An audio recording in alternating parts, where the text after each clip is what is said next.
You Know Me, Al, by Lardner, Chapter 1. A Busher's Letters Home. Terre Haute, Indiana, September 6. Friend Al. Well, Al, old pal, I suppose you seen in the paper where I been sold to the White Sox. Believe me, Al, it comes as a surprise to me, and I bet it did to all you good old pals down home. You could have knocked me over with a feather when the old man come up to me and says, "Jack, I've sold you to the Chicago Americans." I didn't have no idea that anything like that was coming off. For 5 minutes I was just dumb and couldn't say a word.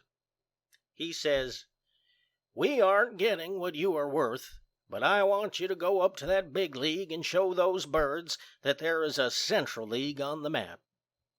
He says, "Go and pitch the ball you been pitching down here, and there won't be nothing to it."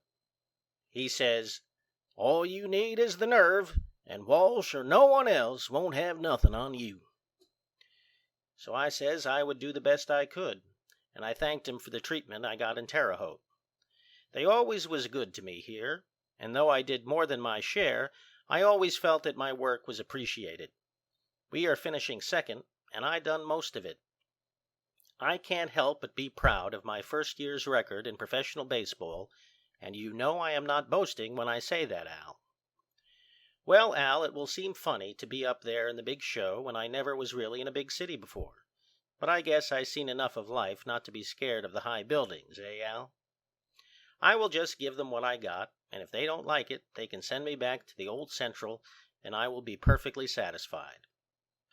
I didn't know anybody was looking me over, but one of the boys told me that Jack Doyle, the White Sox scout, was down here looking at me when Grand Rapids was here. I beat them twice in that series. You know, Grand Rapids never had a chance with me when I was right. I shut them out in the first game, and they got 1 run in the second on account of Flynn misjudging that fly ball. Anyway, Doyle liked my work, and he wired Comiskey to buy me. Comiskey come back with an offer, and they accepted it. I don't know how much they got, but anyway, I am sold to the big league, and believe me, Al, I will make good. Well, Al, I will be home in a few days, and we will have some of the good old times. Regards to all the boys, and tell them I am still their pal and not all swelled up over this big league business. Your pal, Jack. Chicago, Illinois, December 14. Old Pal. Well, Al, I have not got much to tell you. As you know, Comiskey wrote me that if I was up in Chi this month, to drop in and see him. So I got here Thursday morning and went to his office in the afternoon. His office is out to the ballpark, and believe me, it's some park and some office. I went in and asked for Comiskey, and a young fellow says he is not here, but can I do anything for you? I told him who I am and says I had an engagement to see Comiskey. He says the boss is out of town hunting, and did I have to see him personally? I says I wanted to see about signing a contract. He told me I could sign as well with him as Comiskey, and he took me into another office. He says, "Well, what salary did you think you ought to get?" And I says I wouldn't think of playing ball in the big league for less than $3,000 per annum. He laughed and says, "You don't want much. You better stick round town till the boss comes back." So here I am, and it is costing me $1 a day to stay at the hotel on Cottage Grove Avenue, and that don't include my meals. I generally eat at some of the cafes round the hotel, but I had supper downtown last night, and it cost me 55 cents. If Comiskey don't come back soon, I won't have no more money left. Speaking of money, I won't sign no contract unless I get the salary you and I talked of, $3,000. You know what I was getting in Terre Haute? $150 a month. And I know it's going to cost me a lot more to live here. I made inquiries round here and find I can get board and room for $8 a week, but I will be out of town half the time and will have to pay for my room when I am away or look up a new one when I come back. Then I will have to buy clothes to wear on the road in places like New York. When Comiskey comes back, I will name him $3,000 as my lowest figure, and I guess he will come through when he sees I am in earnest. I heard that Walsh was getting twice as much as that. The paper says Comiskey will be back here sometime tomorrow. He has been hunting with the president of the league, so he ought to feel pretty good. But I don't care how he feels. I am going to get a contract for $3,000, and if he don't want to give it to me, he can do the other thing. You know me, Al. Yours truly, Jack. Chicago, Illinois, December 16. Dear friend Al, well, I will be home in a couple of days now, but I wanted to write you and let you know how I come out with Comiskey. I signed my contract yesterday afternoon. He is a great old fellow, Al, and no wonder everybody likes him. He says, "Young man, will you have a drink?" But I was too smart and wouldn't take nothing. He says, "You was with Terre Haute." I says, "Yes, I was." He says, "Doyle tells me you were pretty wild." I says, "Oh, no, I got good control." He says, "Well, do you want to sign?" I says, "Yes, if I get my figure." He asks, "What is my figure?"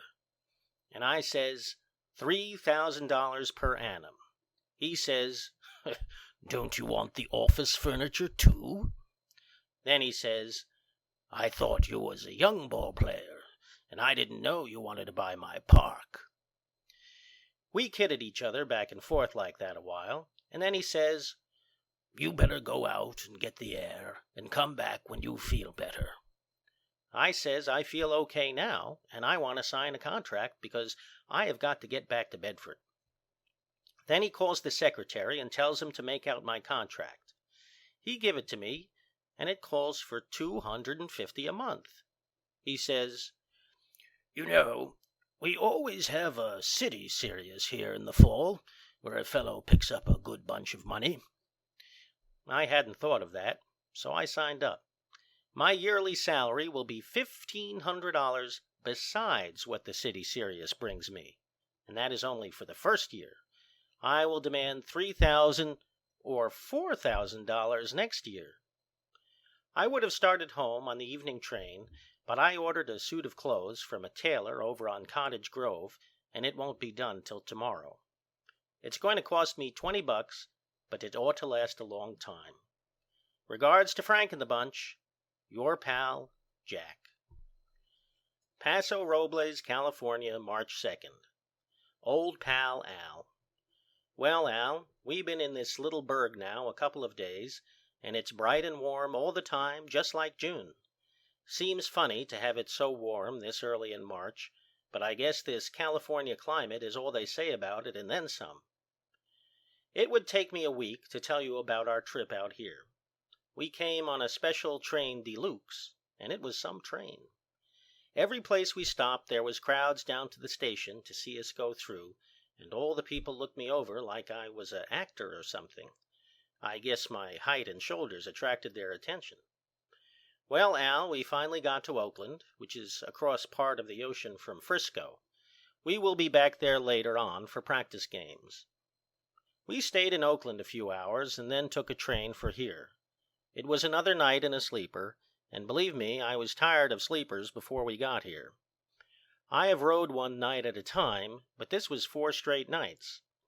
You know, Al, I am not built right for a sleeping car berth. The hotel here is a great big place and got good eats. We got in at breakfast time, and I made a beeline for the dining room. Kid Gleason, who is a kind of assistant manager to Callahan, come in and sat down with me. He says, "Leave something for the rest of the boys, because they will be just as hungry as you." He says, "Ain't you afraid you will cut your throat with that knife?" He says, "There ain't no extra charge for using the forks." He says, "You shouldn't ought to eat so much, because you're overweight now." I says, "You may think I am fat, but it's all solid bone and muscle." He says, "Yes, I suppose it's all solid bone from the neck up." I guess he thought I would get sore, but I will let them kid me now because they will take off their hats to me when they see me work. Manager Callahan called us all to his room after breakfast and give us a lecture.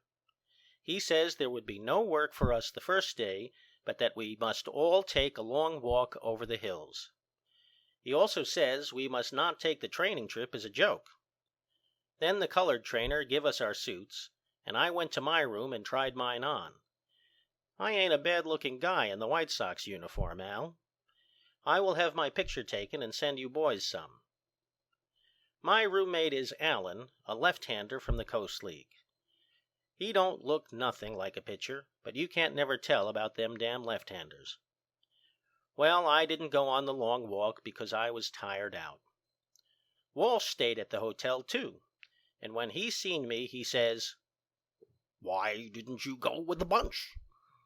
I says I was too tired. He says, "Well, when Callahan comes back, you better keep out of sight or tell him you were sick." I says, "I don't care nothing for Callahan." He says, "No, but Callahan is crazy about you. He says, you better obey orders and you will get along better." I guess Walsh thinks I am some rube. When the bunch come back, Callahan never said a word to me, but Gleason come up and says, "Where was you?" I told him I was too tired to go walking. He says, "Well, I will borrow a wheelbarrow someplace and push you around." He says, "Do you sit down when you pitch?" I let him kid me because he has not saw my stuff yet. Next morning, half the bunch, mostly veterans, went to the ballpark, which isn't no better than the one we got at home. Most of them was veterans, as I say, but I was in the bunch. That makes things look pretty good for me, don't it, Al? We tossed the ball round and hit fungos and run round, and then Callahan asked Scott and Russell and Ito warm up easy and pitch a few to the batters. It was warm, and I felt pretty good, so I warmed up pretty good. Scott pitched to them first and kept laying them right over with nothing on them. I don't believe a man gets any batting practice that way. So I went in, and after I lobbed a few over, I cut loose my fast one. Lord was to bat, and he ducked out of the way, and then he throwed his bat to the bench. Callahan says, "What's the matter, Harry?" Lord says, "I forgot to pay up my life insurance." He says, "I ain't ready for that Walter Johnson's July stuff." Well, Al, I will make them think I am Walter Johnson before I get through with them. But Callahan come out to me and says, "What are you trying to do, kill somebody?" He says, "Save your smoke, because you're going to need it later on." He says, "Go easy with the boys at first, or I won't have no batters." But he was laughing, and I guessed he was pleased to see the stuff I had. There is a dance in the hotel tonight, and I am up in my room writing this in my underwear while I get my suit pressed. I got it all mussed up coming out here. I don't know what shoes to wear. I asked Gleason, and he says, "Wear your baseball shoes, and if any of the girls gets fresh with you, spike 'em." I guess he was kidding me. Write and tell me all the news about home. Yours truly, Jack. Paso Robles, California, March 7. Friend Al. I showed them something out there today, Al. We had a game between two teams. One team was made up of most of the regulars, and the other was made up of recruits. I pitched 3 innings for the recruits and shut the old birds out.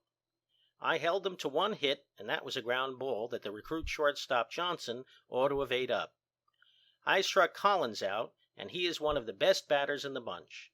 I used my fastball most of the while, but showed them a few spitters, and they missed them a foot. I guessed I must have got Walsh's goat with my spitter, because him and I walked back to the hotel together, and he talked like he was kind of jealous. He says, "You will have to learn to cover up your spitter." He says, "I could stand a mile away and tell when you was going to throw it." He says, "Some of these days I will learn you how to cover it up." I guess, Al, I know how to cover it up all right without Walsh learning me. I always sit at the same table in the dining room, along with Gleason and Collins and Bodie and Fournier and Allen, the young left-hander I told you about. I feel sorry for him because he never says a word. Tonight at supper, Bodie says, "How did I look today, kid?" Gleason says, "Just like you always do in the spring. You look like a cow." Gleason seems to have the whole bunch scared of him, and they let him say anything he wants to. I let him kid me, but I ain't scared of him. Collins then says to me, "You got some fastball there, boy." I says, "I was not as fast today as I am when I am right." He says, "Well, then I don't want to hit against you when you are right." Then Gleason says to Collins, "Cut that stuff out." Then he says to me, "Don't believe what he tells you, boy. If the pitchers in this league weren't no faster than you, I would still be playing ball, and I would be the best hitter in the country." After supper, Gleason went out on the porch with me. He says, "Boy, you have got a little stuff, but you have got a lot to learn." He says, "You field your position like a washwoman, and you don't hold the runners up." He says, "When Chase was on second base today, he got such a lead on you that the little catcher couldn't have shot him out at third with a rifle." I says, "They all thought I fielded my position all right in the Central League." He says, "Well, if you think you do it all right, you better go back to the Central League where you are appreciated." I says, "You can't send me back there because you could not get waivers." He says, "Who would claim you?" I says, "St. Louis and Boston and New York." You know, Al, what Smith told me this winter? Gleason says, "Well, if you're not willing to learn, St. Louis and Boston and New York can have you, and the first time you pitch against us, we will steal 50 bases." Then he quit kidding and asked me to go to the field with him early tomorrow morning, and he would learn me some new things. I don't think he can learn me nothing, but I promised I would go with him. There is a little blonde kid in the hotel who took a shine to me at the dance the other night, but I am going to leave the skirts alone. She is real society and a swell dresser, and she wants my picture. Regards to all the boys. Your friend, Jack. P.S. The boys thought they would be smart tonight and put something over on me. A boy brought me a telegram, and I opened it, and it said, "You are sold to Jackson in the Cotton States League." For just a minute they had me going, but then I happened to think that Jackson is in Michigan, and there's no Cotton States League round there. Paso Robles, California, March 9. Dear friend Al, you have no doubt read the good news in the papers before this reached you. I have been picked to go to Frisco with the first team. We play practice games up there about 2 weeks while the second club plays in Los Angeles. Poor Allen had to go with the second club. There's 2 other recruit pitchers with our part of the team, but my name was the first on the list, so it looks like I had made good. I knowed they would like my stuff when they seen it. We leave here tonight. You got the first team's address, so you will know where to send my mail. Callahan goes with us, and Gleason goes with the second club. Him and I got to be pretty good pals, and I wish he was going with us, even if he don't let me eat like I want to. He told me this morning to remember all he had learned me and to keep working hard. He didn't learn me nothing I didn't know before, but I let him think so. The little blonde don't like to see me leave here. She lives in Detroit, and I may see her when I go there. She wants me to write, but I guess I better not give her no encouragement. Well, Al, I will write you a long letter from Frisco. Yours truly, Jack. Oakland, California, March 19. Dear old pal, they have gave me plenty of work here all right. I have pitched 4 times, but have not went over 5 innings yet. I worked against Oakland 2 times and against Frisco 2 times, and only 3 runs have been scored off me. They should only ought to have had 1, but Bodie misjudged an easy fly ball in Frisco, and Weaver made a wild peg in Oakland that let in a run. I am not using much but my fastball, but I have got a world of speed, and they can't foul me when I am right. I whiffed 8 men in 5 innings in Frisco yesterday, and could have did better than that if I had have cut loose. Manager Callahan is a funny guy, and I don't understand him sometimes. I can't figure out if he is kidding or in earnest. We rode back to Oakland on the ferry together after yesterday's game, and he says, "Don't you ever throw a slow ball?" I says, "I don't need no slow ball with my spitter and my fast one." He says, "No, of course you don't need it, but if I was you, I would get one of the boys to learn it to me." He says, "And you better watch the way the boys fields their position and holds up the runners." He says, "To see you work, a man might think they had a rule in the Central League forbidding a pitcher from leaving the box or looking towards first base." I told him the Central didn't have no rule like that. He says, "And I noticed you taking your wind up when what's-his-name was on second base there today." I says, "Yes, I got more stuff when I wind up." He says, "Of course you have. But if you wind up like that with Cobb on base, he will steal your watch and chain." I says, "Maybe Cobb can't get on base when I work against him." He says, "That's right. And maybe San Francisco Bay is made of grape juice." Then he walks away from me. I give one of the youngsters an awful bawling out for something he done in the game at supper last night. If he ever talks to me like he done to him, I will take a punch at him. You know me, Al. I come over to Frisco last night with some of the boys, and we took in the sights. Frisco is some live town, Al. We went all through Chinatown and the Barber's Coast. Seen lots of swell dames, but they was all painted up. They have beer out here that they call steam beer. I had a few glasses of it, and it made me logy. Glass of that Terre Haute beer would go pretty good right now. We leave here for Los Angeles in a few days, and I will write you from there. This is some country, Al, and I would love to play ball round here. Your pal, Jack. P.S. I got a letter from the little blonde, and I suppose I got to answer it. Los Angeles, California, March 26. Friend Al, only 4 more days of sunny California, and then we start back east. We got exhibition games in Yuma and El Paso, Texas, and Oklahoma City, and then we stop over in St. Joe, Missouri for 3 days before we go home. You know, Al, we open the season in Cleveland, and we won't be in Chi no more than just passing through. We don't play there till April 18th, and I guess I will work in that series all right against Detroit. Then I will be glad to have you and the boys come up and watch me as you suggested in your last letter. I got another letter from the little blonde. She has went back to Detroit, but she give me her address and telephone number, and believe me, Al, I am going to look her up when we get there the 29th of April. She is a stenographer and was out here with her uncle and aunt.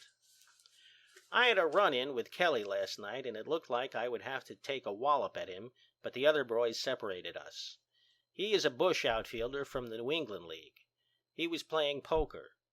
You know the boys plays poker a good deal, but this was the first time I got in.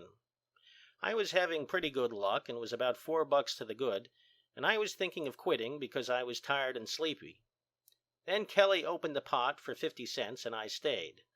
I had 3 sevens. No one else stayed. Kelly stood pat and I drawed 2 cards, and I catched my 4th 7. He bet 50 cents, but I felt pretty safe, even if he did have a pat hand. So I called him. I took the money and told them I was through. Lord and some of the boys laughed, but Kelly got nasty and began to pan me for quitting and for the way I played. I says, "Well, I won the pot, didn't I?" He says, "Yes," and he called me something. I says, "I got a notion to take a punch at you." He says, "Oh, you have you?" And I come back at him. I says, "Yes, I have I? I would have busted his jaw if they hadn't stopped me. You know me, Al. I worked here 2 times, once against Los Angeles and once against Venice.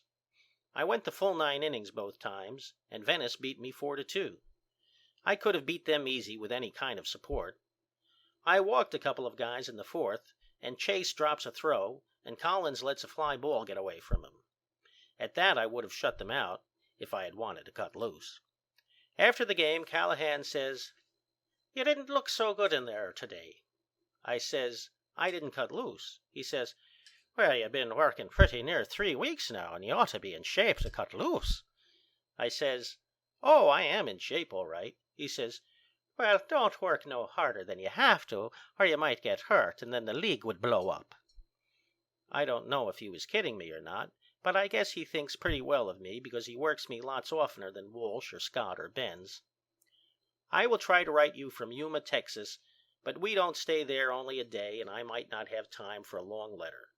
Yours truly, Jack. Yuma, Arizona, April 1st. Dear old Al, just a line to let you know we are on our way back east. This place is in Arizona, and it sure is sandy. They haven't got no regular ball club here, and we play a pickup team this afternoon. Callahan told me I would have to work.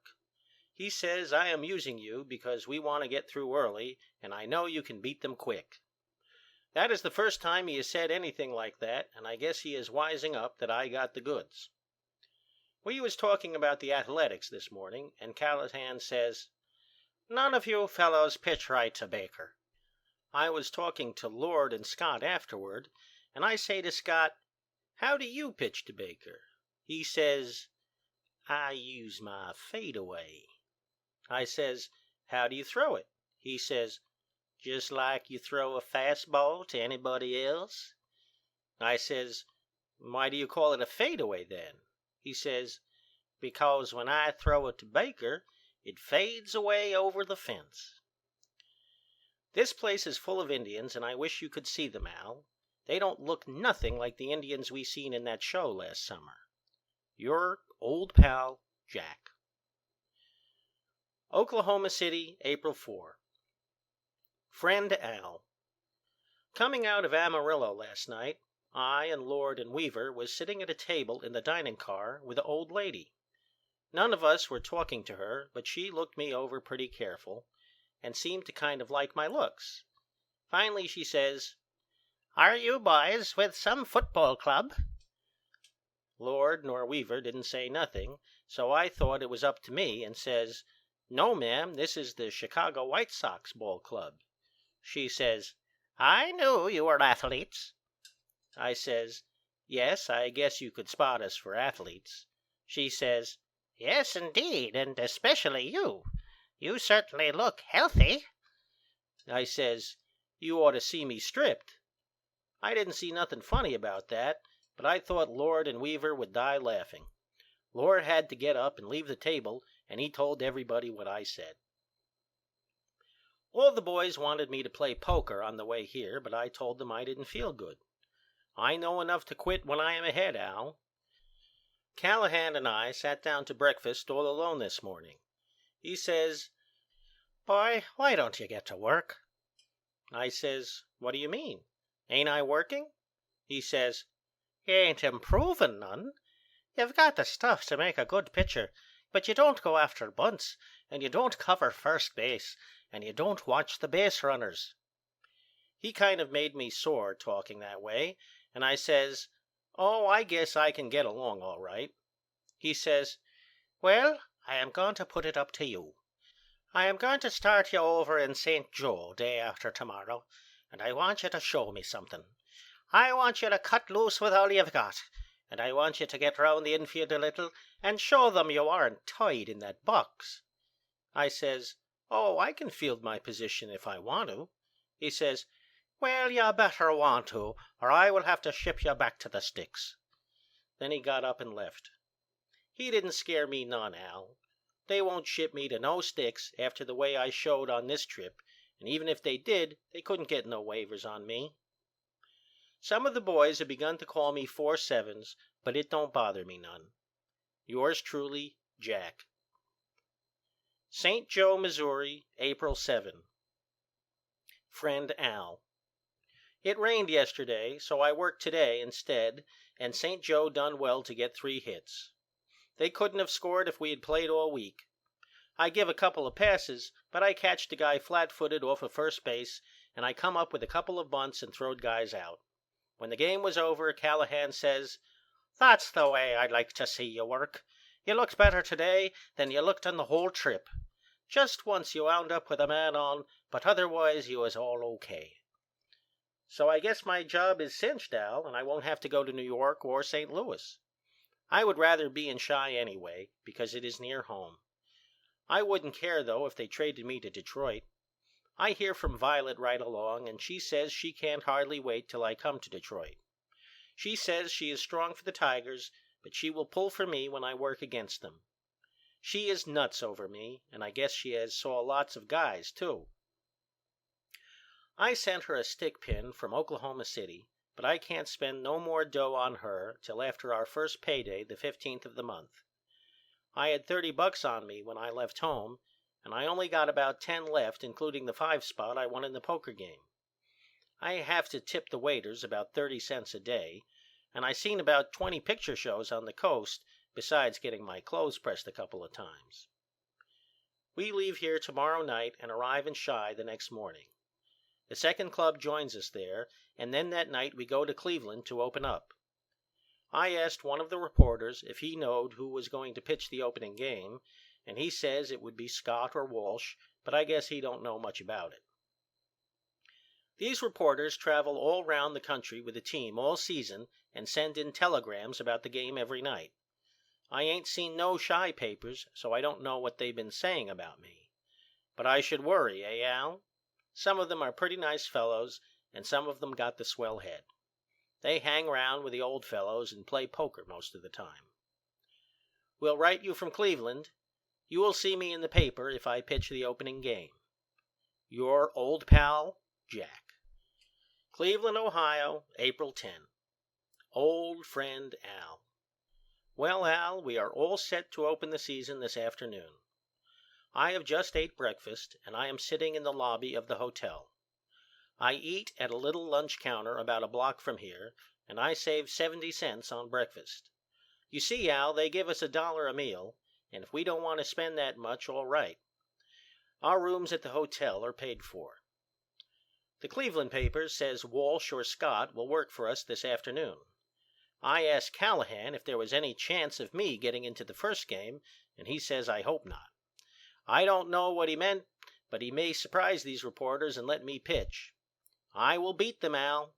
LaJouie and Jackson is supposed to be great batters, but the bigger they are, the harder they fall. The second team joined us yesterday in Chi, and we practiced a little. Poor Allen was left in Chi last night with 4 others of the recruit pitchers. Looks pretty good for me, eh, Al? I only seen Gleason for a few minutes on the train last night. He says, "Well, you ain't took off much weight. You're hog fat." I says, "Oh, I ain't fat. I didn't need to take off no weight." He says, "One good thing about it, the club don't have to engage no berth for you because you spend all your time in the dining car." We kidded along like that a while, and then the trainer rubbed my arm and I went to bed. Well, Al, I just got time to have my suit pressed before noon. Yours truly, Jack. Cleveland, Ohio, April 11. Friend Al. Well, Al, I suppose you know by this time that I did not pitch and that we got licked. Scott was in there, and he didn't have nothing. When they had us beat 4-1 in the 8th inning, Callahan told me to go out and warm up, and he put a batter in for Scott in our 9th. But Cleveland didn't have to play their 9th, so I got no chance to work. But looks like he means to start me in one of the games here. We got 3 more to play. Maybe I will pitch this afternoon. I got a postcard from Violet. She says, "Beat them Naps." I will give them a battle, Al, if I get the chance. Glad to hear you boys have fixed it up to come to Chi during the Detroit series. I will ask Callahan when he is going to pitch me and let you know. Thanks, Al, for the papers. Your friend, Jack. St. Louis, Missouri, April 15. Friend Al. Well, Al, I guess I showed them. I only worked 1 inning, but I guess them Browns is glad I wasn't in there no longer than that. They had us beat 7-1 in the 6th, and Callahan pulls Benz out. I honestly felt sorry for him, but he didn't have nothing, not a thing. They was hitting him so hard I thought they would score 100 runs. A right-hander named Bumgardner was pitching for them, and he didn't look to have nothing either, but we ain't got much of a batting team, Al. I could hit better than some of them regulars. Anyway, Callahan called Bench to the bench and sent for me. I was down in the corner warming up with Kuhn. I wasn't warmed up good, but you know I got the nerve, Al, and I run right out there like I meant business. There was a man on second and nobody out when I come in. I didn't know who was up there, but I found out afterward it was Schotten. He's the center fielder. I was cold and I walked him. Then I got warmed up good and I made Johnston look like a boob. I give him 3 fastballs and he let 2 of them go by and missed the other one. I would have handed him a spitter, but Shaw kept signing for the fast ones, and he knows more about them batters than me. Anyway, I whiffed Johnston. Then up comes Williams, and I tried to make him hit at a couple of bad ones. I was in the hole with 2 balls and nothing, and come right across the heart with my fast one. I wish you could have saw the hop on it. Williams hit it right straight up, and Lord was camped under it. Then up come Pratt, the best hitter on their club. You know what I done to him, don't you, Al? I give him 1 spitter and another he didn't strike at that was a ball.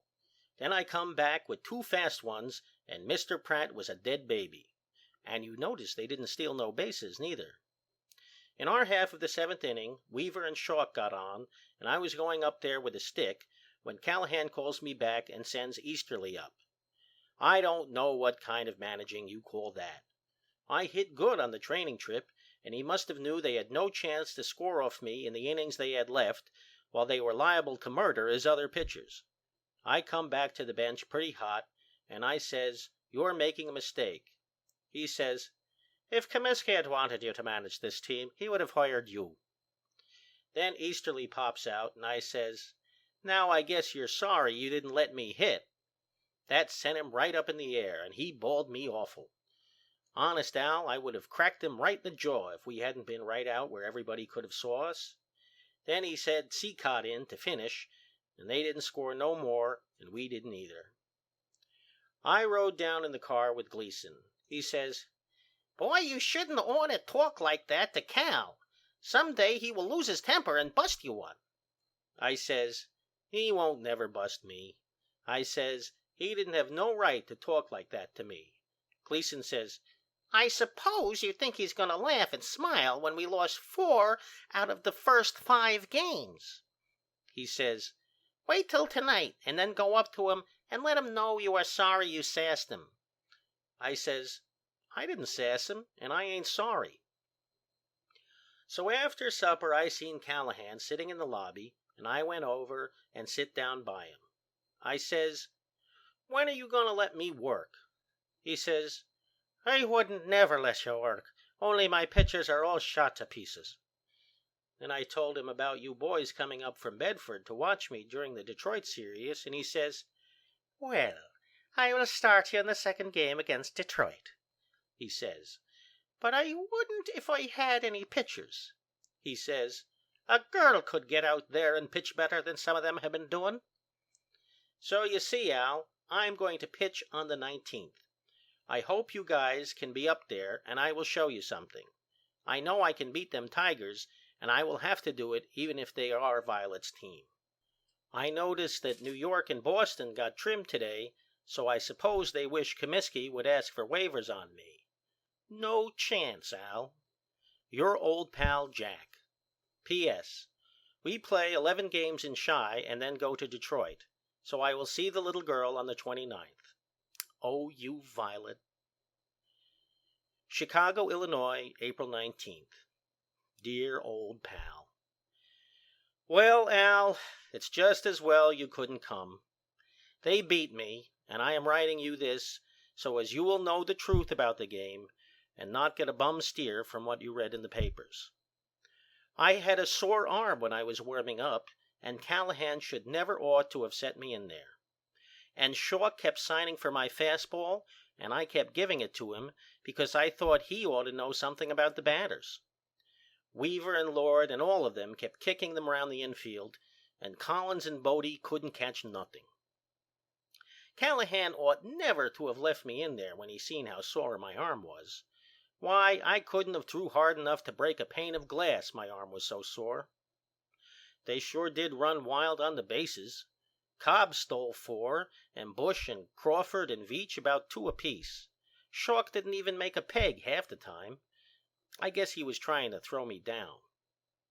The score was 16-2 when Callahan finally took me out in the eighth, and I don't know how many more they got. I kept telling him to take me out when I seen how bad I was, but he wouldn't do it.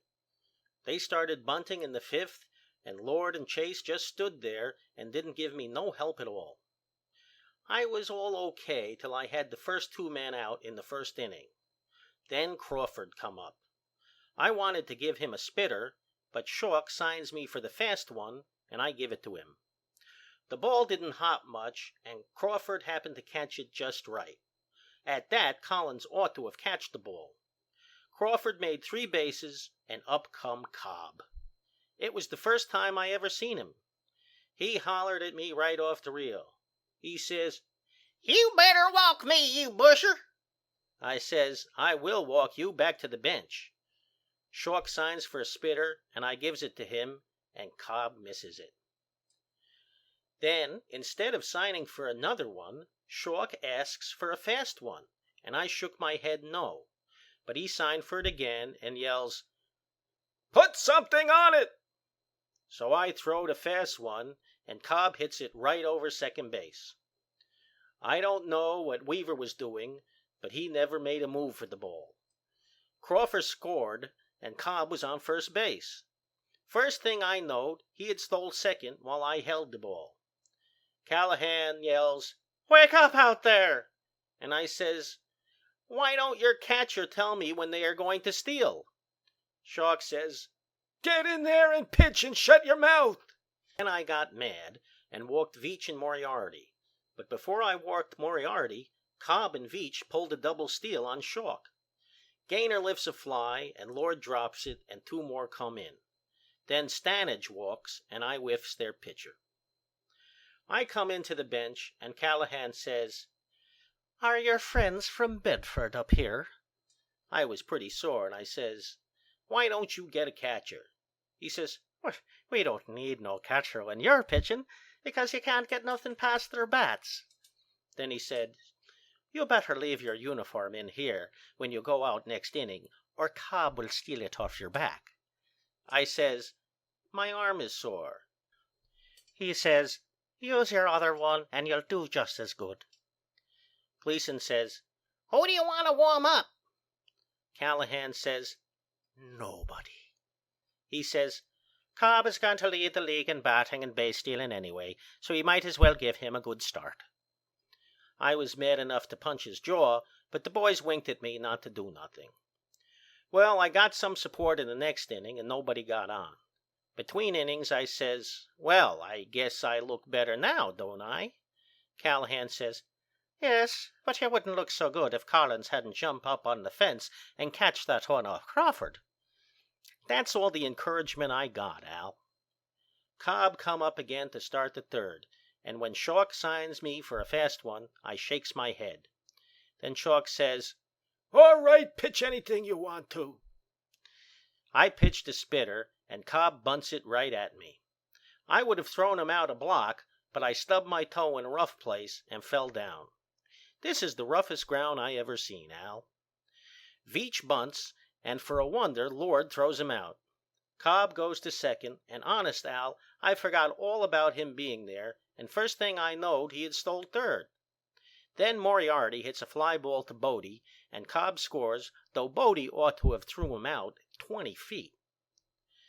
They batted all round in the fourth inning and scored 4 or 5 more. Crawford got the luckiest 3-base hit I ever see. He popped one way up in the air, and the wind blowed it against the fence. The wind is something fierce here, Al. At that, Collins ought to have got under it. I was looking at the bench all the time, expecting Callahan to call me in, but he kept hollering, "Go on and pitch. Your friends want to see you pitch." Well, Al, I don't know how they got the rest of their runs, but they had more luck than any team I ever seen. And all the time Jennings was on the coaching line, yelling like an Indian. Someday, Al, I'm going to punch his jaw. After Veach had hit one in the eighth, Callahan calls me to the bench and says, "You're through for the day." I says, "It's about time you found out my arm was sore."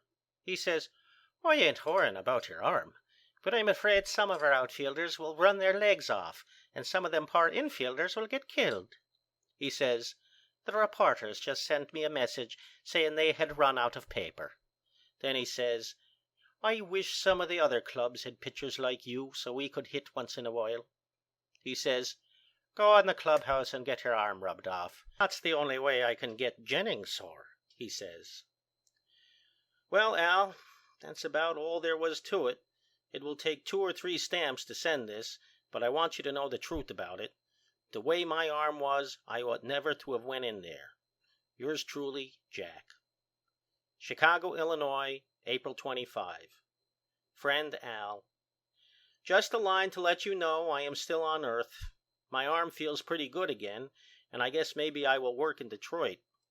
Violet writes that she can't hardly wait to see me. Looks like I got a regular girl now, Al. We go up there the 29th, and maybe I won't be glad to see her. I hope she will be out to the game the day I pitch. I will pitch the way I want to next time, and them Tigers won't have such a picnic. I suppose you've seen what the Chicago reporters said about that game. I will punch a couple of their jaws when I see them. Your pal, Jack. Chicago, Illinois, April 29. Dear old Al. Well, Al, it's all over. The club went to Detroit last night, and I didn't go along. Callahan told me to report to Comiskey this morning, and I went up to the office at 10 o'clock. He give me my pay to date and broke the news. I am sold to Frisco. I asked him how they got waivers on me, and he says, oh, there was no trouble about that, because they all heard how you tamed the Tigers. Then he patted me on the back and says, go out there and work hard, boy, and maybe you'll get another chance someday. I was kind of choked up, so I walked out of the office. I ain't had no fair deal, Al, and I ain't going to no Frisco. I will quit the game first and take that job Charlie offered me at the billiard hole. I expect to be in Bedford in a couple of days. I've got to pack up first and settle with my landlady about my room here, which I engaged for all season thinking I would be treated square. I am going to rest and lay round home a while and try to forget this rotten game. Tell the boys about it, Al, and tell them I never would have got let out if I hadn't worked with a sore arm. I feel sorry for that little girl up in Detroit, Al. She expected me there today. Your old pal, Jack. P.S. I suppose you seen where that lucky left-hander Allen shut out Cleveland with 2 hits yesterday. The lucky stiff. End of chapter 1.